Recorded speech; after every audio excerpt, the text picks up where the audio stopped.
This is Laura DeFranco, holistic physical therapist and owner of Brave Healer Productions. I'm excited to bring you my new holistic healing series where you're going to learn from the experts what it means to live fiercely alive, mind, body, and soul. I invite you now to take a breath, relax, and feel the vibe of the words my guest has to share with you today.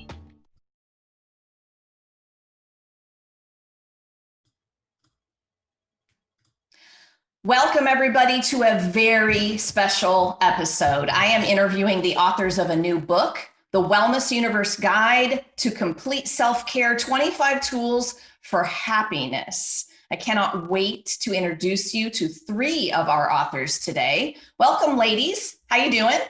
Good morning. Hi. Good morning. I have Laura Sharon with me. She is a coach, consultant, and author. She's a certified Dare to Lead and Daring Way facilitator, bringing the research of Brené Brown to life for individuals and organizations. Laura's superpower is asking wildly open-ended questions to help people get to the heart of what matters most. I love that. Wildly open-ended. I'm going to use that one, Laura. All right. I also have Jackie Solimini with me. She's a health educator practicing wellness counseling and aquatics fitness at Central Connecticut Coast YMCA and Whitney Center. She's active in promoting the role exercise and nutrition play in disease and lifestyle management. In June of 2020, Jackie opened Superformance Wellness Counseling. And lastly, I have Dr. Dolores Fazzino. She's a nurse practitioner, medical intuitive, and energy whisperer. With over 40 years experience in the healthcare industry, she assists clients to heal in ways they never thought possible, integrating the emotional, mental, spiritual, and physical aspects of themselves to create lasting health and true wellness. You guys, of course, I'm going to hook you up down there in the show notes with all of these ladies' websites. Make sure to explore after.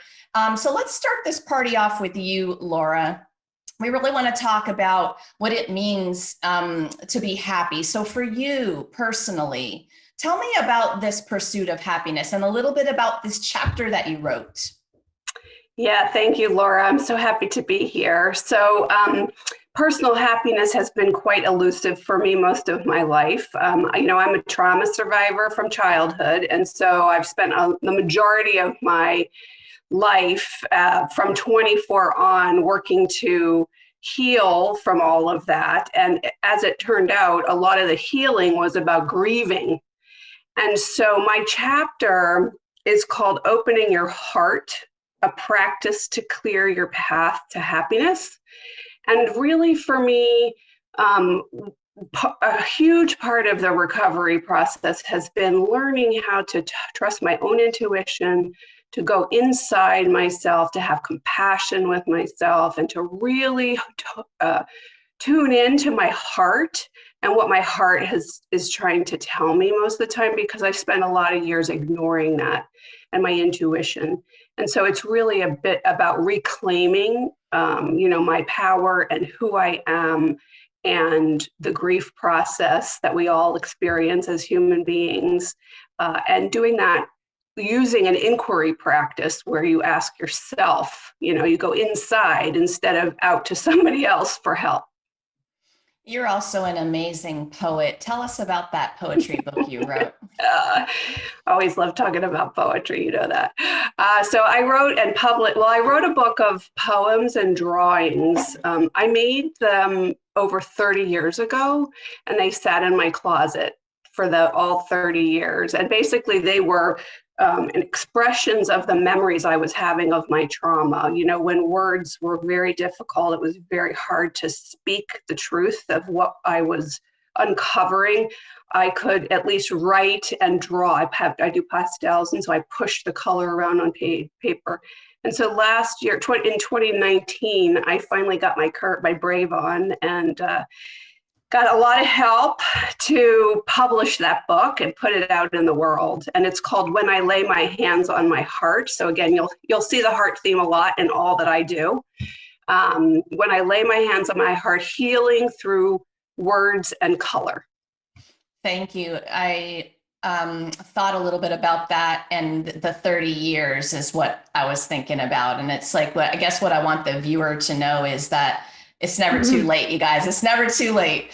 We have moments where we come up into our lives and think, okay, this is the moment, right? And all of these wonderful authors, by the way, thank you, ladies, for saying yes to this project, for stepping up so authentically and courageously and sharing your stories, but also helping everybody with the tools, right? And so even if it has been 30 years and you're having a moment, it's never too late for the journey.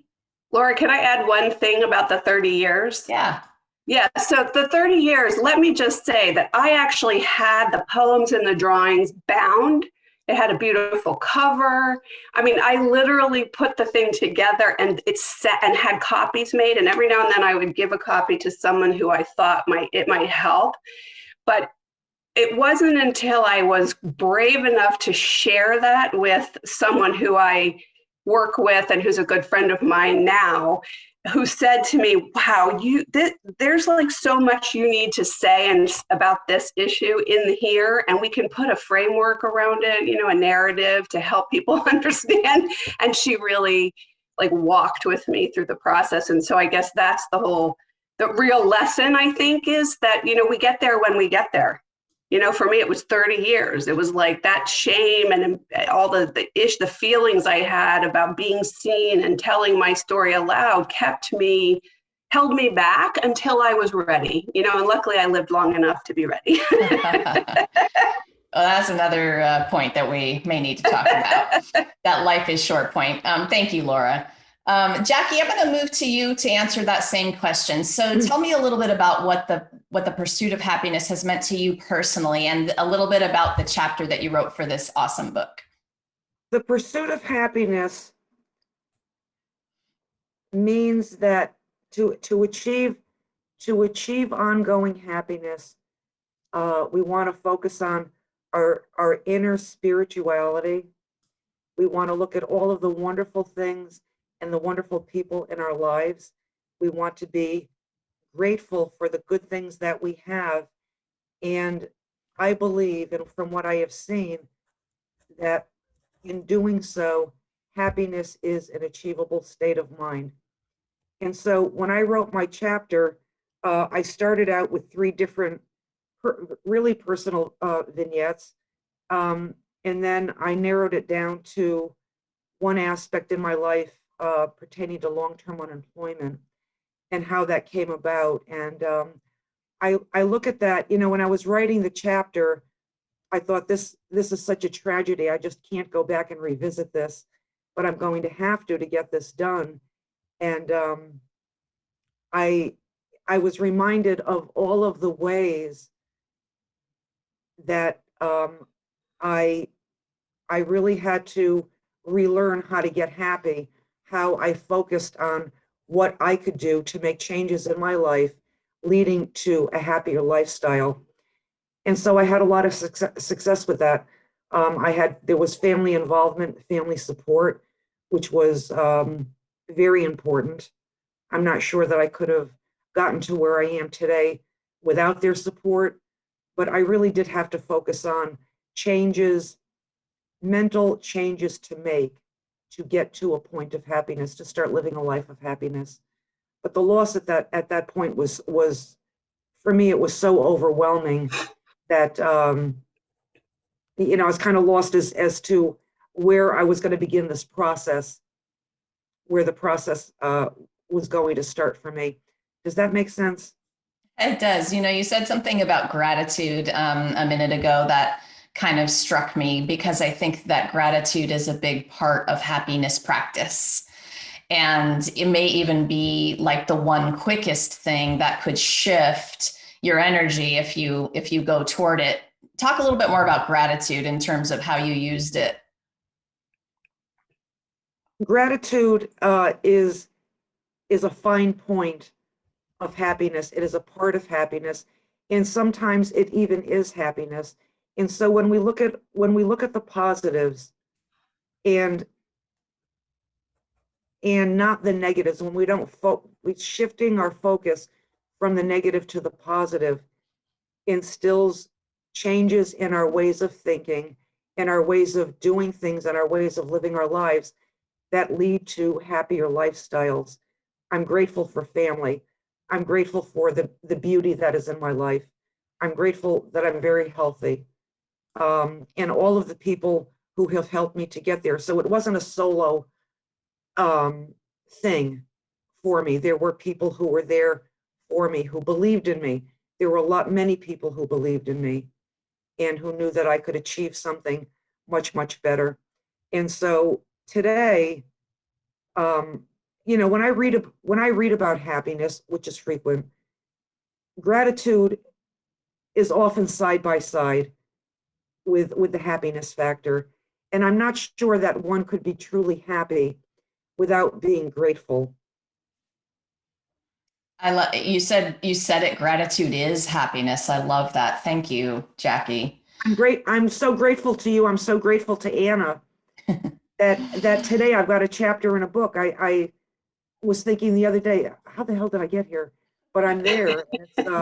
It's extraordinary. It's fantastic. It really is. Dolores, talk a little bit about your own pursuit of happiness. What has it meant for you? And tell us about this beautiful chapter you wrote. Thanks, Lori. Gosh,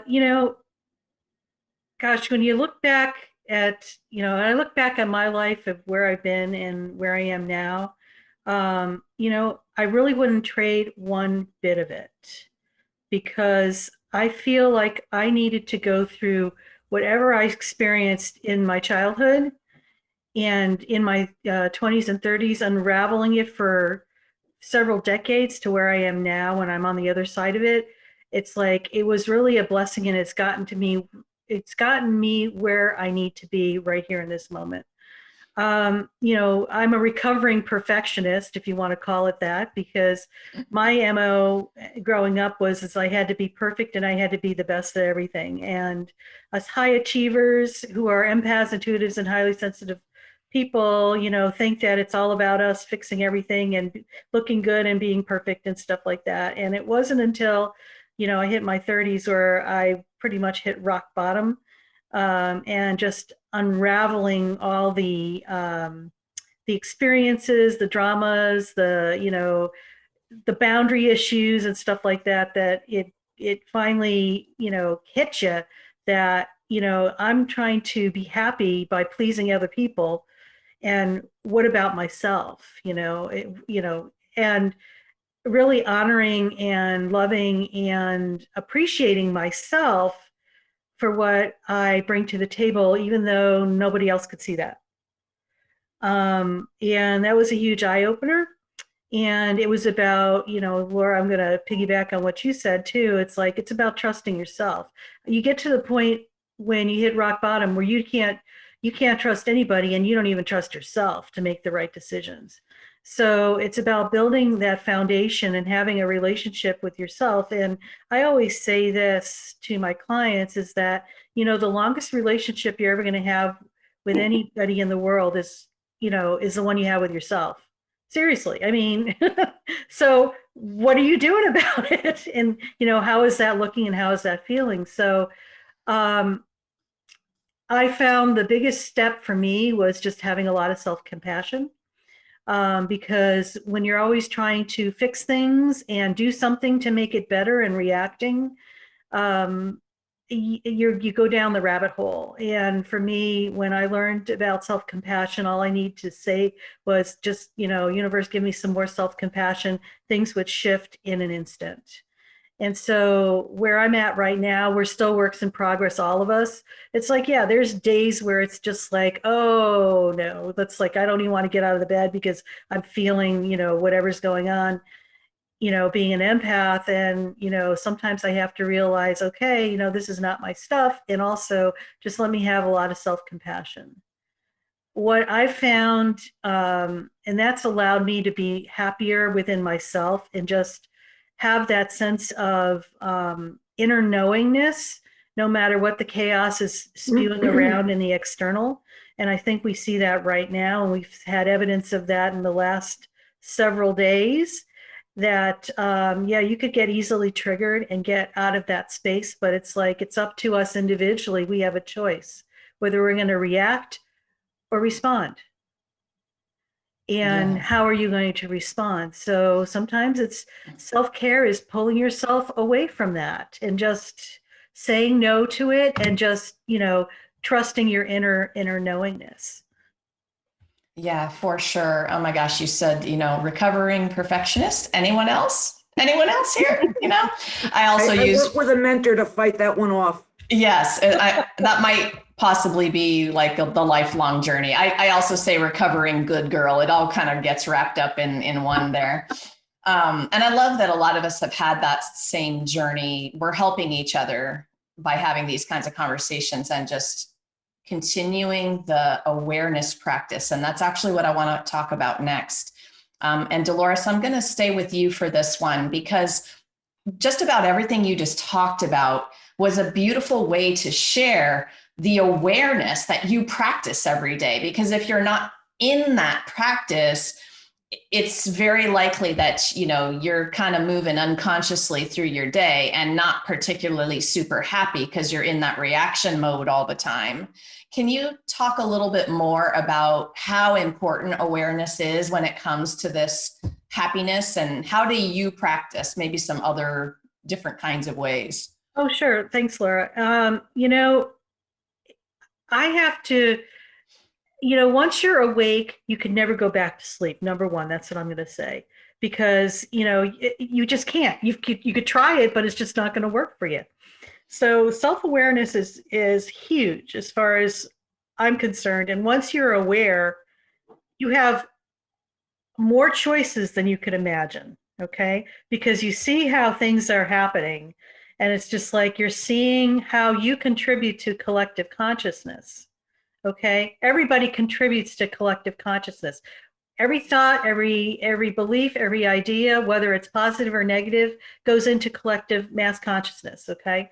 And sometimes, what you pick up on, if you're an empath and you're not mindful of your boundaries, you start feeling this overwhelmed chaos and stuff like that, I describe as it's too peoply outside. I have to stay inside because it's just overwhelming for those of us who are empaths, intuitives, and highly sensitive people. And it's my own self-care. It's just like, okay, you know what? If I'm feeling overwhelmed by stuff, the last thing I want to do is go out shopping with a million other people or go outside. What I find is helpful is going out into nature and just, taking deep breaths and just distracting yourself by looking at the beauty.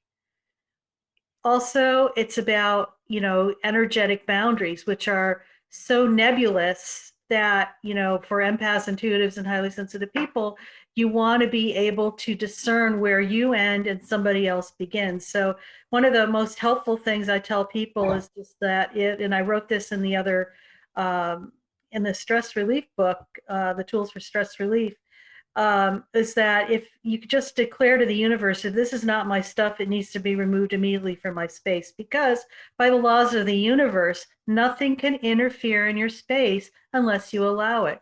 And oftentimes it's unconsciously allowed. We have allowed that. So when you state that, usually things shift instantaneously. For those who know me, it's like I'm like a less is more type of person. I'm not into like multiple steps because you lose people, and it's just like, this is so simple. And then the other thing too is just like, what am I grateful and appreciative in my life? And also just having a lot more self-compassion, because we are very good at beating ourselves up. We got that whip out and we're just going to town, and this is not good, folks. It's not. It's you're only hurting yourself. At what cost? What are you trying to prove? And it's just, it's okay not to have all the answers. It's okay not to fix somebody else's problems. It's okay to say no. That's okay, and not feel the guilt, shame, or anything after that. That's the key. When you could say no without feeling that stuff, you've made it. You've arrived. Love that. I love that. Massive self-compassion, yes. And it's okay to make mistakes. It's even okay to fail. it's basically everything is okay when I think when done with awareness and intention, right? There's a lot of power there. Thank you, Dolores. You're welcome. Jackie, I'm going to move to you for that same question. How important is awareness when it comes to happiness, this happiness journey? What are some of the ways you practice? What I suggest to clients that I work with is that they look at their strengths, they look at their weaknesses. We all have them, but try hard not to focus too much on the weaknesses and go to the strengths. And that, I think, is a much harder thing to do, because a lot of people will tell us what our weaknesses are. We hear it in work, we hear it in our families, we hear it with other loved ones. But trying to figure out what we do really well, what we excel at, I think is not necessarily an easy thing. And so by doing that, we have a better idea of where we want to channel our energies, where we want to see our successes begin to rise or increase. And I think that that's a method that has worked for me. I've seen it work for others. There are other ways, but I think at this time in my life, unconditional love with boundaries is also very helpful when I'm working with people. Help them to see how better to work with all people who are a part of their lives. And then understanding that there need to be boundaries in these relationships, in your place of work, in relationships, wherever. Even just what that means, because I know that growing up, we weren't taught that so much. And you get into your first work relationship with authority figures, and all of a sudden you behave in a certain way because you've been taught to behave in a certain way. And wow, what a place of, the whole performance appraisal. And here are all the areas you need to improve. You know what? That's really important. And we're not automatons, no matter how hard we're not automatons. We're human beings. We fail, we succeed. We love, we don't love. And so, finding the right way. A lot of people get lost finding what they would like to be the right way for themselves. And as Dolores was saying, I don't think it's all that hard. I don't think there need to be that many steps. I think if we look within us, what are we exactly? What do we want? And in answering what we want, helps us to develop a different mindset to achieve a better lifestyle. No doubt. I think it's foundational, what we want and how we want to feel. Yes. And that's another thing we've been taught from a very young age by all of the different people around us is what we want.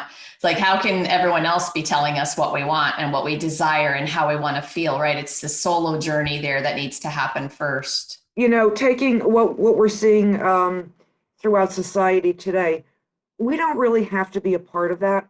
I think we're all aware of what's going on in the United States. It's most unfortunate, and I'm going to stop it there. But we don't have to be a part of that. There is something better. There's a better life. You don't have to talk about it. You can go outside and appreciate the beautiful trees, the green grass if you're in an area with green grass, or the snow on the ground, or read a good book, or go back to the past and recall the things that instilled happiness, or that we were grateful for.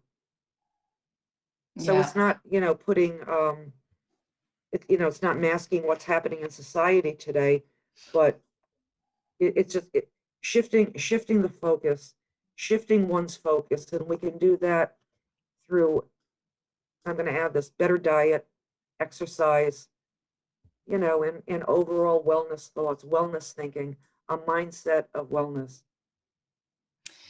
Yeah, this is my quote through my life is with awareness, we get the choice. So I love what Jackie's talking about in terms of, if you're aware in the moment, then you get to choose that thing that you're going to go do or consume or say or be, right? Thank you, Jackie. Laura, let's continue that discussion about awareness. How do you practice and how important is awareness to happiness? Yeah, I think it's like essential. I was, a lot of things that Dolores was saying really resonated with me, this notion about being woke. I mean, because of life events that happened for me, I became woke. I put that in air quotes. I started to wake up actually to what was going on at a very young age, and very much younger than a lot of people around me. And so it was a little bit of a lonely journey.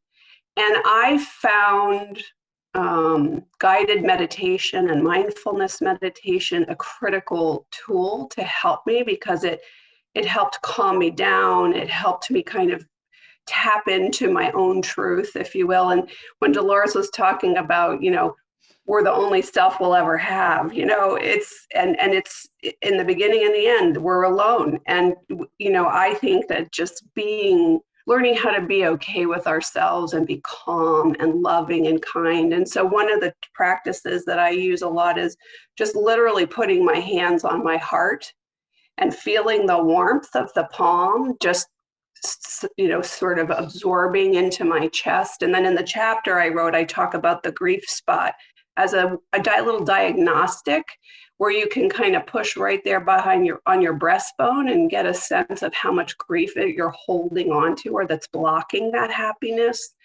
And, more recently, I've taken up yoga in the last probably 10 or 11 years. And, there's a lot of opening your heart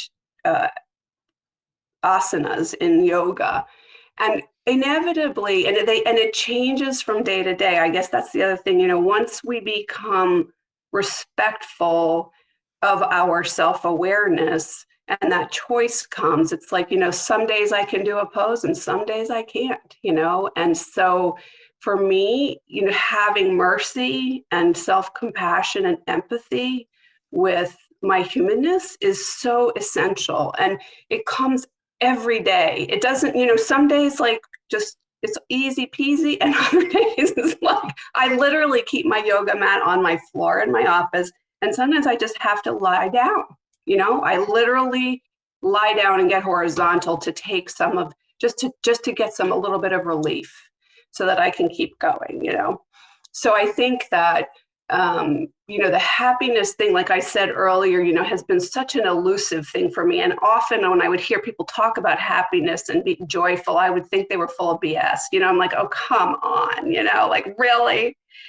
But what I've come to learn slowly over time is that the more we clear our path by becoming more aware of our truth, of our intuition, of what our hearts want to tell us, that happiness just comes. It's like when we clear away all the gook, happiness manifests in ways that like I don't think I could have ever even imagined, ever, given where I was 30 years ago, So I think that's probably enough on that for me. Laura, I'm so done with being an actress. Yeah, it's totally overrated. Yeah. Yes. And exhausting to boot. Yep. I love that idea of just clearing the gunk too. And sometimes people think they have to jump from grieving to joy, and it's just not possible. So there needs to be a middle, safe, neutral space, maybe just laying down on your floor, on your yoga mat and breathing, just simply neutral. Like I don't have to be happy. I don't have to be sad. I could just be myself laying here. I did that this year too, by the way. I laid that mat down so I could see it also, constant reminder that if I needed to, I could just lay down and chill. So ladies, I want to go around and talk about one more thing today. And Jackie, I'm going to start with you for this one. We have people listening to this topic and they are struggling. And they understand the concepts. They really get what you guys are saying. They for sure resonate with these themes and the way that you're offering, you know, how it was for you. And they're still struggling. And man, what a year we've had, right? So I wanted to offer just some words of advice, some support, an entry point to this journey that would be a simple way to hop on it, right? So Jackie, what would you offer someone who's struggling right now in terms of advice or support? Yeah. Look at yourself, ask yourself what it is you want, and what do you have to do to bring that about. People aren't broken. They may be unhappy, but they're not broken, and people don't need to be fixed. And in my practice, I don't fix people. I help people to see what it is they want to bring them to that point.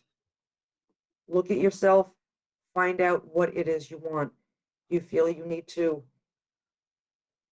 increase your skills, learn to be a better cook, learn to treat your family members better, drive slower so that you're not likely to get into an accident. Whatever it is you feel that you need. And be honest, and that can be a tough nut to crack sometimes. And in looking at it that way, helps to take away all the excess, the excess. It doesn't need to be a lot of baggage. Just be honest with yourself what it is you want and what you can do to bring it about. And that leads to happiness and gratitude. And be thankful that you're healthy enough to be able to do these things, that you see that you might need to make a change, that you might need to improve in certain areas, that you might need to stop certain behaviors and instill other behaviors instead. Yes, the gratitude for even just realizing. I'm so glad I realized that I'm not living a life that is turning me on. Keep an open mind. You know, life is fluid. Things change. Things may change rapidly. So be in the mindset that this is what I'm going to do now, and give yourself space for further changes, whatever those changes need to be in somebody's life, in their lifestyle.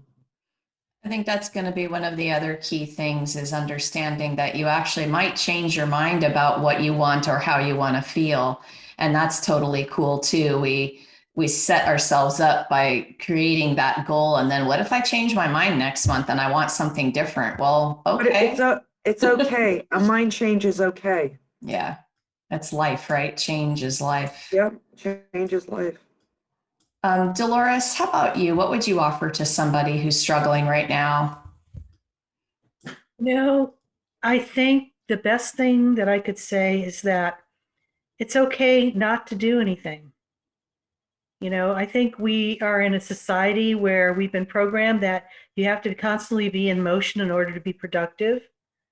And it's okay not to do anything. If you need to, just spend the day on the couch, binge on Netflix. Guilty. Guilty all the time. And it's okay. Our society has always plugged the thing that you always have to be in motion.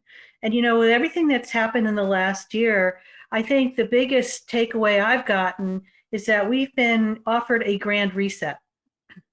We had been in motion for so long that we were on a path to self-destruction, basically, internally for individuals as well as mass consciousness. So, take this time. You've been given a gift, truly, to not do anything. It's okay not to go out and spend time with your friends. It all circles back to, you don't have to always be doing something to be productive. It sounds counterintuitive, but sometimes you get your most amazing intuitive insights and guidance as to your next steps when you're just allowing yourself to be. A lot of times people will want to distract themselves from connecting with that inner knowingness. and it's having a relationship with it. So you know what, don't go to work that day. Just stay home and just be. If you're not into it, and if it's not a hell yes, don't do it. I love that. Okay. How everyone always says it's about the inner work. It's about the inner work. You got to do this inner work. And then all of a sudden the entire world was forced into doing some inner work. It's like, it was an interesting observation from my perspective, because I have been living my life the way I have been living it for like the last 15 years. So to me, it was like nothing new, but it was really an interesting observation to watch society maneuver through this. no doubt. Laura, what would you say to somebody who is struggling right now on this journey toward happiness? So I think, getting and staying curious is probably the first step. And you mentioned this notion about changing your mind. I talk in my chapter about what happened to me, and Dolores, you'll love this, right? I was on this medical school trajectory, and then I bailed on that and decided to become a nurse midwife. And halfway through this intense nursing program, one of my professors sent me to the counseling center because obviously she saw that I was coming unglued. And after about the third session of the therapy, the gal asked me, she says to me, it sounds like you don't want to be a nurse. And I was like, what the hell are you talking about? I've borrowed money. I've told everybody this is what I'm going to do. And, people in my family, we don't change our minds. We stay the course, right? And so I was so blown away when she said that. It was like, my head exploded. And, look, that was 35 years ago, I want to say now, more than 35 years ago. And I quit nursing school. I ended up having to pay back all this money for something I never achieved. And it was the first time I'd ever quit anything. And so I would just say, it was a freedom that came with that, changing my mind and realizing like, wow, I am in control of my destiny. I don't have to be and do what everybody else expects me to be and do. And golly day, every day I am so grateful that I did that, because a whole nother life opened for me. So I think that when people are beginning, it feels like it can be so overwhelming. Like in my story, I talk about how, the therapist back then, she kept trying to get me to talk about my family. And I was like, oh my God, we're not opening that Pandora's box. No. They have nothing to do with any of this. Like, and she held a space for me that was gentle and open and warm. And I think we need to find a way to be that for ourselves, gentle, open, warm, empathic. And sometimes another thing I would suggest for people is to visualize yourself as a young child, and and what would you say to that young child? How would you talk to her or him? How would you comfort her or him? And have that same kind of mercy and compassion for your adult self, because really we're all like little kids walking around in adult bodies. And sometimes the intuition is easier to tap into when we connect with the younger versions of ourselves.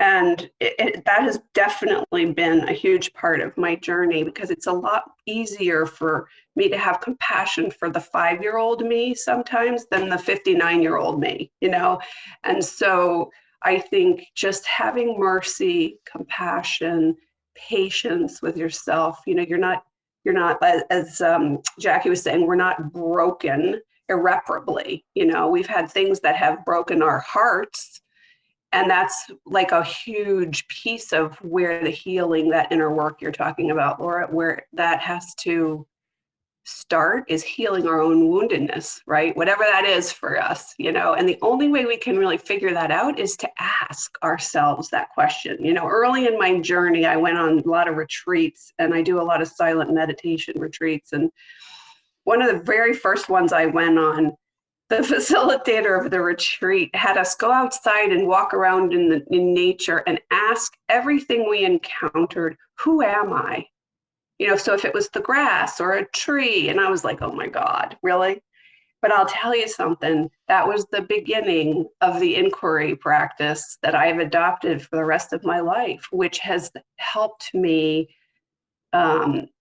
be able to find the strength, the awareness, the courage. I mean, it takes a lot of courage, right? To ask yourself a question and listen for the answer that you don't want to hear and allow that, right? Allow that. So that's what I would advise. You said something about quitting a minute ago that I just want to touch on really quick. We've been taught that quitting is failure. Whatever you do, quitting is the one thing you shouldn't do, right? And I just think, what if quitting was you being the most brave you can be and getting the most clarity you could be getting, in the moment. And I just like thinking about quitting a little bit differently, especially for people who are paving the way, trailblazing, they're business owners, and they need to be doing something differently, so they have to quit, but they think quitting is failure, so they won't do that, and then it just keeps them stuck instead of moving forward where they're meant to be, right? But Laura, that, can I just say something? But that goes along with who was saying staying the course if the course is wrong. Just get off that course. Right. It's not. Get off the course and get off of it as fast as you can. Yes, no doubt too. Well, and give yourself permission to do it. I mean, I think sometimes absolutely. we stay stuck because, I do think giving yourself permission is a really great tool also. I mean, literally, I have permission slips, which I got, as a certified facilitator of Brene Brown's work. Permission slips are a big piece of that. And I actually gave one to my husband the other day because he usually cooks dinner. And he didn't want to cook dinner. And I'm like, God, let yourself off the hook. So I had him write a permission slip. And let me say, there was a ton of resistance to doing it, but now it sits on the refrigerator. And the act of just giving ourselves permission is so empowering. And it's like, whoa, I don't have to do that. Oh my gosh, simple. But I'll tell you, a lot of my coaching clients, that is the thing. They get stuck because they think, I'm on this course and I can't get off. And it's like, well, what if you gave yourself permission to change your mind? Yeah, or to just be happy. Right. Which might be a really perfect place to wrap this conversation up, you guys. Laura, where can everyone find you? So my website is www.imperative-dimensions.com. And Laura's going to put it in the top show notes so that I don't have to spell it. Exactly. Don't worry about spelling it. Thank you, Laura. How about you, Dolores? Where can everyone find you? Come find out more about what you do. DoloresFazzino.com. Awesome. I got you hooked up, you guys. Just scroll on down. And Jackie, how about you? https www.superformance online or on LinkedIn or on the Wellness Universe. Beautiful, you guys. And all of these beautiful ladies are Wellness Universe members. You can come on over to the wellnessuniverse.com and find out more about them there as well. You guys, you're so amazing. Seriously, thank you so much for what you do in the world and for being here to share it with us today. Thank you so much. Thank you very much. So viewers, I hope you know that we have a really big, juicy book launch coming up, and this book is going to be released on February 11th, 2021. So if you're watching this before that date, you can come join us on the Circles of Inspiration page on Facebook for a little live stream launch party. We're going to have giveaways and all kinds of fun things on the live stream. So you'll find that down below too. And if you're listening after the 11th, well, that means the book is available. So you should head on over to Amazon and I'll have that information for you there as well. And lastly, you guys, I love to end the shows with, I think Laura mentioned that curiosity, right? I love to end the shows with a big question that can leave you in that state of possibility. So here it is. What if there's something that you haven't learned yet about happiness that could change everything, right? This book is going to have a lot of those somethings in it. So I hope you guys grab your copy, and until then, be brave, everybody. See you, ladies. Thank you. Thank Thank you. you. Thank you. Love what you heard today.